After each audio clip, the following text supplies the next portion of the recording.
क्या कोई माँ अपनी ही बेटी और उसके अजन्मे बच्चे की जान की दुश्मन बन सकती है? शरी अब नफरत की ऐसी हद पार करने वाली है जिसे देखकर हर कोई हैरान रह जाएगा। शरी जो एक तरफ पहले ही जैशा की जिंदगी तबाह कर चुकी है, अब अपनी ही बेटी अरीशा और उसके अजन्मे बच्चे की जिंदगी बर्बाद करने पर उतर आती है। आखिर कोई माँ अपने ही हाथों अपने हंसते बसते घर को कैसे उजाड़ सकती है? लेकिन शरी के दिल में नफरत इस कदर भर चुकी है कि उसे अब किसी रिश्ते की भी परवाह नहीं रही। जब से उसे पता चलता है कि अरीशा मां बनने वाली है, तभी से उसके सीने पर सांप लौटने लगते हैं। वह घर की मुलाजिमा को मोटी रकम देकर कहती है कि ऐसा काम करना है जिससे सांप भी मर जाए और लाठी भी न टूटे। शरी उसे समझाती है कि जैसे ही अरीशा अपने कमरे से बाहर निकले, उसे चुपके से सीढ़ियों से धक्का दे देना और सबके सामने गवाही देना कि तुमने अपनी आंखों से देखा है कि जैशा ने ही अरीशा को धक्का दिया था। गरीबी और मजबूरी के आगे मुलाजिमा बिक जाती है। फिर मौका मिलते ही वह अरीशा को सीढ़ियों से धक्का दे देती है। अरीशा को पीछे मुड़कर देखने तक का मौका नहीं मिलता और वह गिरकर बेहोश हो जाती है।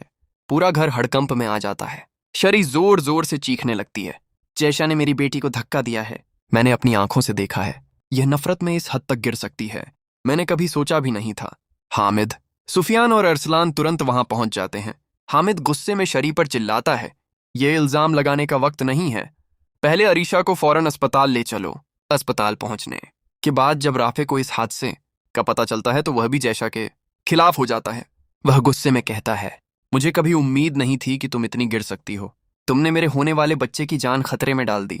आज के बाद मैं तुम्हारी शक्ल भी नहीं देखना चाहता। जैशा सबकी नजरों में मुजरिम बन जाती है, लेकिन अरीशा इस इल्जाम को मानने से साफ इनकार कर देती है। वह कहती है, मॉम, आपको गलत फहमी हुई है, मेरा पैर खुद फिसला था, जैशा ऐसा कभी नहीं कर सकती। मगर मुलाजिमा की झूठी गवाही सबके दिलों में शक का बीज बो देती है। राफे पहले ही जैशा से नाराज था, लेकिन इस हादसे के बाद वह उसका सबसे बड़ा दुश्मन बन जाता है। वह कहता है, आज के बाद इस घर के दरवाजे तुम्हारे लिए हमेशा के लिए बंद हैं, और अरीशा, जब तक हमारा बच्चा इस दुनिया में नहीं आ जाता, तुम अपनी माँ के घर बिल्कुल नहीं जाओगी। यही बात शरी को अंदर ही अंदर तड़पा देती है, क्योंकि उसका असली मिशन अब भी पूरा नहीं हो पाया होता। इसके बाद शरी अरीशा पर दबाव डालती है कि वह राफे को तलाक देकर जैन से शादी कर ले। वह कहती है, अभी भी वक्त है, संभल जाओ, जैन आज भी तुम्हारा इंतजार कर रहा है और खुशी खुशी तुम्हें अपनाने को तैयार है।